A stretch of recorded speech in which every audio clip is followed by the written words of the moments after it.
नमस्कार दोस्तों, डेट है आज की 26 मार्च 2022 और स्वागत है आपका एडिटोरियल डिस्कशन में। आज देखो, हिंदू में इंपॉर्टेंट आर्टिकल्स नहीं है फिर से, लेकिन 3 आर्टिकल्स हम अलग अलग न्यूज़पेपर से डिस्कस करेंगे। सबसे पहले हम आर्टिकल डिस्कस करेंगे बिजनेस लाइन का, अर्बनाइजेशन से संबंधित। दूसरे नंबर पे डेली पायनियर और ट्रिब्यून का आर्टिकल मिला के हम डिस्कस करेंगे एडिबल ऑयल के दाम बहुत ज़्यादा बढ़ गए हैं, क्या रीजंस हैं, क्या कर सकते हैं। तीसरे नंबर पे आर्टिकल हम डिस्कस करेंगे इकोनॉमिक्स टाइम्स का बिम्स्टेक से संबंधित। बिम्स्टेक का 30 मार्च को श्रीलंका में समिट ऑर्गेनाइज होने वाला है, तो उससे संबंधित ये छोटा सा आर्टिकल है, इसे भी हम डिस्कस करेंगे। डिस्कशन स्टार्ट करने से पहले कोट देख लीजिए। एक बार एक संत नाम जापान की यात्रा पर थे और उन्होंने एक बच्चे से पूछा कि आप किसके लिए जी रहे हो। तो बच्चे ने छठ से जवाब दिया कॉन्फिडेंस से कि मैं जापान के लिए जी रहा हूं, जापान के लिए जीता हूं। देखो, ये जो पैट्रियोटिज्म था ना, ये एथिक्स में भी एग्जाम्पल आप दे सकते हो अगर लिखने के लिए वर्ड्स ज़्यादा आपके पास अवेलेबल हैं तो, अदरवाइज ऐसे में तो इस्तेमाल कर ही सकते हो। ये पैट्रियोटिज्म हर एक भारतीय में होना चाहिए कि हम जो जी रहे हैं, देश के लिए जी रहे हैं। अगर ये पैट्रियोटिज्म होना तो इंडिया को सुपर पावर बनने से कोई नहीं रोक सकता। लेकिन दिक्कत ये है, सब अपने अपने बारे में सोचते हैं। सब तो मतलब जनरलाइज करने वाली बात हो गई। जैसे घर को साफ सुथरा रखेंगे, बाहर कूड़ा फैलाएंगे। सिचुएशन चेंज हो रही है धीरे धीरे, और एक वक्त ऐसा आएगा लोग देश के इंटरेस्ट, समाज के इंटरेस्ट को भी प्रायोरिटी देने लगेंगे। अब डिस्कशन स्टार्ट करते हैं। इसके बाद नेक्स्ट आर्टिकल एडिबल ऑयल से संबंधित है। आप जीएस पेपर 3 के इस टॉपिक से आर्टिकल को रिलेट कर सकते हो। क्या कंटेस्ट है? देखो, रशिया यूक्रेन वार के कारण जो एडिबल ऑयल है ना, इसके प्राइसेस काफ़ी ज़्यादा बढ़ गए हैं, क्योंकि सनफ्लावर ऑयल यानी सूरजमुखी का तेल मेनली यूक्रेन से आता है, और भारत भी एडिबल ऑयल में 15% जो सनफ्लावर ऑयल है वो इंपोर्ट करता है। हमारा डोमेस्टिक प्रोडक्शन में भी कुछ खास बढ़ोतरी हुई नहीं है। आज देखो, भारत वेजिटेबल ऑयल का सबसे बड़ा खरीदार देश है और अपनी ज़रूरत का लगभग 55% जो एडिबल ऑयल हैं वो हम इंपोर्ट करते हैं। सोच के देखिए, 138 करोड़ का देश है इंडिया, लेकिन खाना बनाने के लिए जिस तेल की आवश्यकता होती है वो हम 55% इंपोर्ट करते हैं दूसरे देशों से। इवन इसके कारण जो बिल है ना, इंपोर्ट बिल, वो 65,000 करोड़ से बढ़ के 1.5 लाख करोड़ पहुंच गया है। देश की इनकम दूसरे देश में जा रही है एडिबल ऑयल इंपोर्ट करने के लिए। अगर हमारे ही किसान एडिबल ऑयल को प्रोड्यूस करें, मतलब वो उन फसलों को प्रोड्यूस करें जिससे एडिबल ऑयल हम जनरेट करते हैं, तो फिर किसानों की इनकम भी बढ़ेगी। अभी देखो, 100 से ज़्यादा एडिबल ऑयल रिफाइनरीज एमएसएमईज के रूप में पंजाब हरियाणा में मौजूद हैं, जो हमारी एडिबल ऑयल की समस्या को दूर कर सकती हैं। इसके लिए लेकिन एमएसपी की गारंटी देनी होगी, क्योंकि ना पंजाब हरियाणा में पैडी वीट की एश्योर्ड एमएसपी उन्हें क्रॉप डाइवर्सिफिकेशन के लिए एंकरेज नहीं करती। मतलब जैसे हरियाणा पंजाब में किसानों को लगता है कि अगर वीट उगाएंगे, पैडी उगाएंगे, तो मिनिमम सपोर्ट प्राइस हमें मिल जाएगा, गारंटी है, चाहे बारिश आए कुछ भी आए।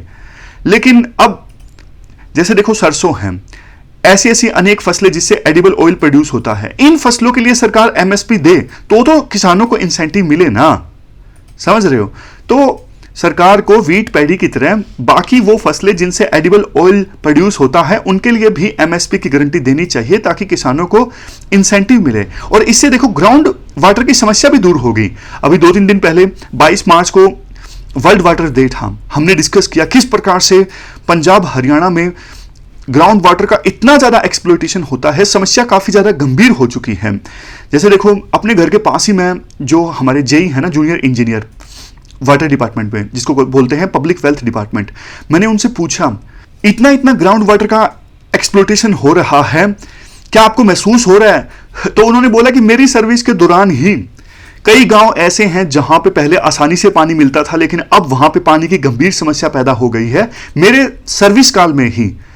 लेकिन पहले जैसे 6 यूनिट नीचे पानी मिल जाता था, अब उससे 3 या 4 गुना ज्यादा यूनिट आप नीचे खोदोगे तब जाके पानी मिलेगा। ये सिचुएशन पैदा हो रही है। तो आगे आगे तो आप सोच सकते हो सिचुएशन और भी ज्यादा कितनी गंभीर होने वाली है।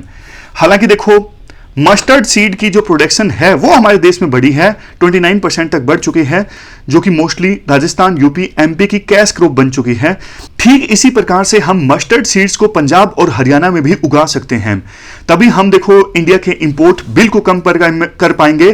और दूसरा देखो, एडिबल ऑयल अगर महंगा होता है तो सोच के देखिए, वो गरीब पर्सन जिसकी सैलरी बहुत कम है, लेकिन खाना बनाने के लिए जो तेल है वही इतना महंगा मिलेगा, तो उसका एक मेजर जो सैलरी का पोर्शन है वो तो देखो फूड आइटम्स में ही इन्वेस्ट हो जाएगा।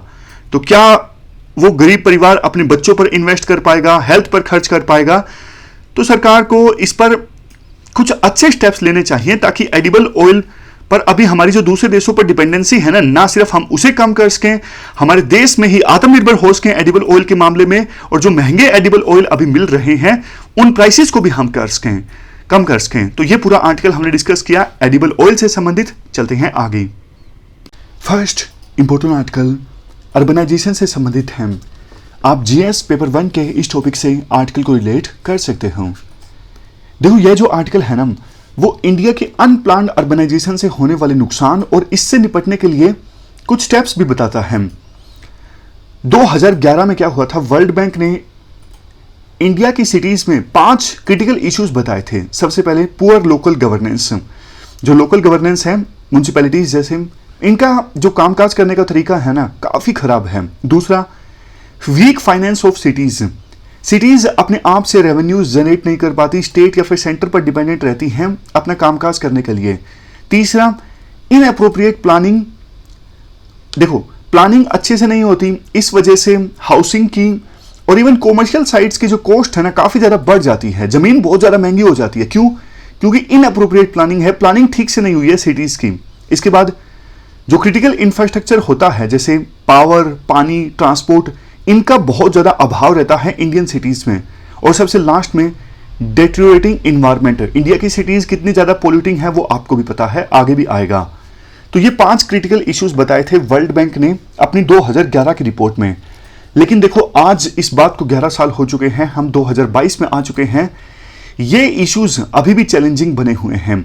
बस अर्बन पॉपुलेशन 1960 से लेकर 2020 तक 18 से 35% तक पहुंच गई है। मतलब कि आज हमारे देश की टोटल जितनी पॉपुलेशन है ना उसमें से 35% तो अर्बन एरियाज में रहती हैं। यहां तक कि कोविड लॉकडाउन में मास माइग्रेशन देखने को मिला, लेकिन इसके बावजूद अर्बन पॉपुलेशन 2.32% बढ़ गया, लेकिन अर्बन इंफ्रास्ट्रक्चर में कोई सुधार नहीं देखने को मिला, वो जैसा था वैसा ही है। इसके बाद हम सेंसस सिटीज का कंसेप्ट डिस्कस करते हैं। देखो भारत में अर्बनाइजेशन बढ़ रहा है, ये बात सच है, लेकिन ये जो ग्रोथ है ना वो काल्पनिक है, इमेजिनरी है। कैसे?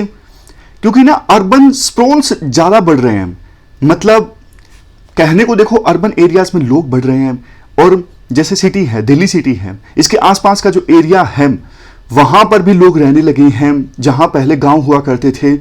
तो ये तो अर्बनाइजेशन ही तो हो रहा है।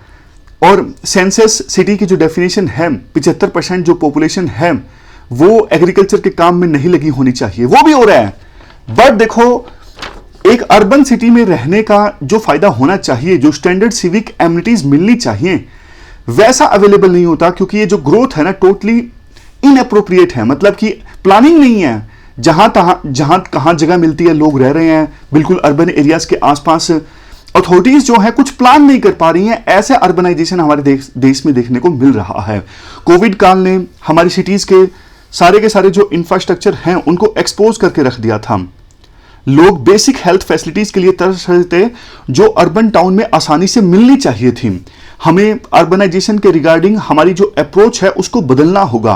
अर्बनाइजेशन जो है वो देखो जैसा बिजनेस अभी तक चला आ रहा है वैसा नहीं चल सकता, हम ये अफोर्ड नहीं कर सकते। हमें आज की अर्बन सिटी के न्यू नॉर्मल को कंसीडर करते हुए अर्बन प्लानिंग और डेवलपमेंट पर फोकस करना होगा। अभी देखो गवर्नेंस के लेवल पर अर्बन गवर्नेंस जो है वो सबसे लास्ट लेयर है। मतलब नेशनल लेवल पे गवर्नेंस आप देखते हो, स्टेट लेवल पे गवर्नेंस आप देखते हो, वो 2 लेयर्स हैं। और सबसे नीचे वाली जो गवर्नेंस है लेयर है ना वो है अर्बन गवर्नेंस वाली। और अर्बन गवर्नेंस हमेशा से नेशनल और स्टेट गवर्नमेंट की पैट्रोनेज पे डिपेंड करता है। मतलब वो पैसा देंगे तो अर्बन गवर्नेंस अच्छे से चलेगी, अदरवाइज खुद से रेवेन्यू जनरेट करने की जो इनकी क्षमता है ना वो बहुत ज्यादा कम है। इन सब लैकुना से, इन सब कमियों से हमारी सिटीज कैसे प्रभावित हो रही है आइए देखते हैं। अभी हाल ही में टॉप पोल्यूटेड सिटीज की लिस्ट जारी हुई और देखो टॉप 15 पोल्यूटेड सिटीज में से 13 तो भारत की है। कितने ज्यादा शर्म की बात है, जिसमें से दिल्ली सबसे ज्यादा पोल्यूटेड सिटी है। और जिस तरह से इंडिया फोसिल फ्यूल्स पर निर्भर है, मतलब इंपोर्ट पर निर्भर है, और ज्यादातर एनर्जी जो हम जनरेट करते हैं वो भी फोसिल फ्यूल से ही जनरेट करते हैं आज के समय में अगर देखें तो। और कंस्ट्रक्शन की इंक्रीज होती एक्टिविटी बताती है कि पोल्यूशन लेवल फिलहाल के लिए तो कम होने वाला है नहीं। इसके बाद नीवा एस्टिमेट के अनुसार 2030 तक क्लीन वाटर की कमी 94 बिलियन लीटर पर डे पर होगी। ये पानी की हमने बात की। अब वेस्ट ट्रीटमेंट की बात कीजिए, सीवेज ट्रीटमेंट की भी हम अगर बात करें 2030 आते आते 109 बिलियन लीटर पर डे जो सीवेज वाटर है उसको हम ट्रीट नहीं कर पाएंगे। इवन 2030 आते आते 38 मिलियन हाउसेस की भी कमी रहेगी। तो स्लम्स वगैरह ये जो है वो और भी ज्यादा इंक्रीज हो सकते हैं। तो अब क्वेश्चन ये उठता है, क्या इसका कोई सॉल्यूशन है? इसका सॉल्यूशन यह है कि हमें प्रायोरिटीज सेट करनी होगी। सबसे पहले अर्बन सिटीज की फंडिंग प्रॉब्लम को हमें सोल्व करना होगा। अर्बन बॉडी अपनी फाइनेंशियल रिक्वायरमेंट का अधिकतर हिस्सा प्रॉपर्टी टैक्स और सेंट्रल स्टेट के ग्रांट से इकट्ठा करता है, लेकिन वर्ल्ड की अधिकतर सिटीज अपने रेवेन्यू का अधिकतर हिस्सा म्युनिसिपल बॉन्ड से लाते हैं, जो इंडियन सिटीज जो है वो नहीं कर पा रही हैं। अभी तक देखो हैदराबाद, लखनऊ, गाजियाबाद ने ही म्युनिसिपल बॉन्ड इश्यू किए हैं। अब क्वेश्चन उठता है म्युनिसिपल बॉन्ड्स होते क्या हैं? म्युनिसिपल बॉन्ड देखो एक प्रकार से बॉन्ड ही होते हैं, लोन मान लीजिए। जैसे अब गाजियाबाद की म्युनिसिपल सिटी है, इन्होंने एक हाईवे बनाने के लिए म्युनिसिपल बॉन्ड रिलीज किया और बोला कि आप 1 यूनिट खरीद लीजिए 900 रुपए में, हम आपको 5 साल बाद इस 1 यूनिट के 1000 रुपए देंगे। कैसे?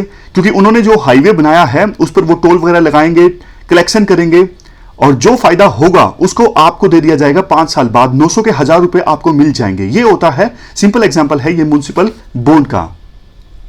इसके बाद दूसरा तरीका यह है कि अभी बहुत सारे अर्बन मिशन चल रहे हैं, जैसे हाउसिंग मिशन, अर्बन ट्रांसफॉर्मेशन के लिए भी मिशन है, जैसे देखो स्मार्ट सिटीज। लेकिन ये सारे मिशंस सिलोस में वर्किंग कर रहे हैं, मतलब इन मिशंस के बीच ना आपस में कोई कोऑर्डिनेशन नहीं है। कन्वर्जेंस होना चाहिए ना, सभी एक डायरेक्शन में जाने चाहिए, सबका एक कॉमन ऑब्जेक्टिव होना चाहिए, सब मिशंस एक दूसरे को कॉम्प्लीमेंट करें। लेकिन ऐसी कोई पार्टनरशिप या फिर कोऑपरेशन इन मिशंस के बीच में देखने को नहीं मिल रही है। तो बहुत बार चीजें ओवरलैप हो जाती हैं और फाइनेंस का भी अच्छे से यूटिलाइजेशन नहीं हो पाता है। इसलिए जो भी स्टेक होल्डर्स है ना, जैसे स्टेट गवर्नमेंट है, नेशनल गवर्नमेंट है और म्युनिसिपल है, लोकल अथॉरिटीज हैं, तो इन सब के बीच में कोऑपरेशन होना जरूरी है। हमें इस अनकंट्रोल्ड अर्बनाइजेशन को रोकना होगा ताकि सिटी के लिए अच्छा हम फ्यूचर इंश्योर कर सकें। और इन अर्बन सिटीज को प्लान्ड वे में हमें डेवलप करके ग्रोथ इंजन की तरह देश के विकास के लिए यूज करना होगा। नीति आयोग की रिपोर्ट के मुताबिक अभी 65% अर्बन सेटलमेंट के पास कोई मास्टर प्लान नहीं है जो प्लान डेवलपमेंट कर सके सिटी का। तो हर सिटी का एक मास्टर प्लान होना भी बहुत ज्यादा जरूरी है। पहला स्टेप यह हो सकता है, मास्टर प्लान की सहायता से हम अर्बनाइजेशन को प्लान्ड और कंट्रोल्ड वे में कर सकते हैं। तो यह पूरा आर्टिकल हमने डिस्कस किया अर्बनाइजेशन से संबंधित। चलते हैं आगे। इसके बाद नेक्स्ट आर्टिकल बिमस्टेक से संबंधित है। आप जीएस पेपर 2 से इस आर्टिकल को रिलेट कर सकते हो। क्या कंटेक्स्ट है? देखो, वैसे तो ये ऑर्गेनाइजेशन बनी थी 1997 में। इस ऑर्गेनाइजेशन को बने 25 साल पूरे हो चुके हैं, लेकिन सिग्निफिकेंट साबित होने वाली ये ऑर्गेनाइजेशन कुछ ही समय पहले से 2016 में सार्क को इंडिया ने ठंडे बस्ते में डाल दिया था पाकिस्तान के द्वारा लगातार इंडिया में टेररिज्म को प्रोपगेट करने के कारण। तो उस वजह इंडिया ने बिमस्टेक पर फोकस करना स्टार्ट किया था कि ये जो ऑर्गेनाइजेशन है ना, इंपॉर्टेंट साबित हो सकती है पड़ोसी देशों के साथ रीजनल कोऑपरेशन के लिए। अब कंटेक्स्ट ये है, 30 मार्च को एक समिट होने वाला है बिमस्टेक का श्रीलंका में। यह समिट देखो इसलिए सिग्निफिकेंट है क्योंकि इस समिट में एक क्लियर जो पर्पस है वो ड्रा किया जाएगा ऑर्गेनाइजेशन का। इसके साथ साथ क्लियरली ये भी डिसाइड किया जाएगा कि बिमस्टेक जो ऑर्गेनाइजेशन है इसके मेंबर कंट्रीज आपस में किन किन सेक्टर्स में कोऑपरेट करेंगे। मेंबर्स कौन कौन से हैं इस ऑर्गेनाइजेशन में? इंडिया, बांग्लादेश, श्रीलंका, नेपाल, भूटान, म्यांमार और थाईलैंड। ये जो ऑर्गेनाइजेशन है, जहां देखो एक तरफ ग्रेट हिमालयन रीजन को बे ऑफ बंगाल से कनेक्ट करती है, दूसरी तरफ साउथ और साउथ ईस्ट एशिया दोनों के बीच भी ब्रिज का काम करती है।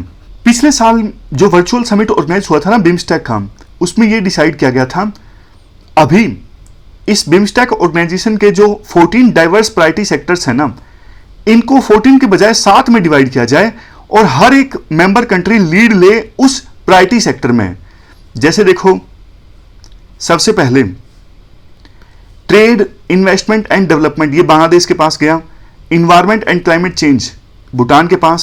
Security India. Agriculture and food security Myanmar के पास।